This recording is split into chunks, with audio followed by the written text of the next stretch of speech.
I did want to get into your background because I was looking at your website, just learning a little bit about you. And it's really cool that a lot of these stories seem to stem from like just various experiences from both your professional and your personal endeavors. Just like something that you experience with your fascinating travel and growth and all that. So I want to get into that, like how the fact that you were a lawyer and then you were like, I'm going to do a 180 here and do a different type of like writing. So I can go into your background if just to explore that. Yeah, so definitely. So I was thinking, I'm always like revising the story of my life. I'm never really sure how to explain myself because you look back and you think, I don't know, it could have been this, could have been that, lots of different reasons. I became a lawyer and it was voluntary. Nobody held a gun to my head and said, oh, my parents weren't pushing me. And I'm of an age where I went to law school when they were really heavily recruiting for women because there weren't a lot Okay. of law school when I first went. So it's okay when I went to a college where it was like you expected to enter a male profession and all that kind of stuff.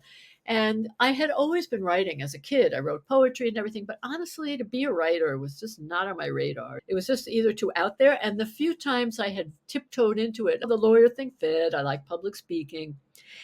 And I used to sit around and write poetry, but it was super closeted. I would do it in the dark, under my covers, late at night. I didn't tell them. My mother knew, my parents knew, and they didn't discourage it.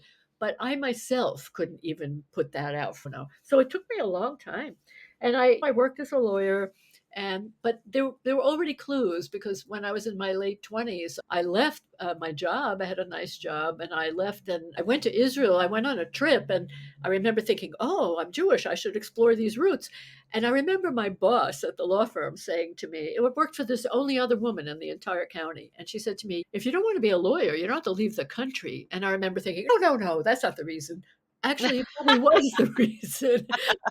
But I couldn't admit it to myself at that stage. I was 28 and I thought, no, I want to be a lawyer. And I went to Israel thinking I'd stay about 6 months and I stayed there for 3 years. And I didn't work I worked a little bit as a like legal researcher at the beginning, but then I gave piano lessons. I was editing people's bad English some professor's paper. I wrote music. I played music in a pub. I actually had a great time.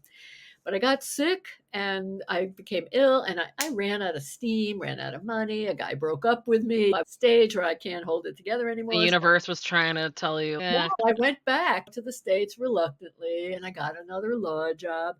And speaking of the universe, though, I should have remembered. I once wrote an essay about it. When I went to take the law school admissions exam, the LSATs in college, I got a sneezing attack. Out of nowhere. Walked into the room, sat down, started to like compulsively Oh, sneeze. no. And I had to leave because I was disrupting everybody. And I Yeah. went outside and I'm not sneezing anymore. So you'd think I learned a lesson. I didn't. I went and signed up again. The next time I go take it, I fell asleep during the exam. It was like my brain was trying to tell me, this is not for you. But did I listen? No.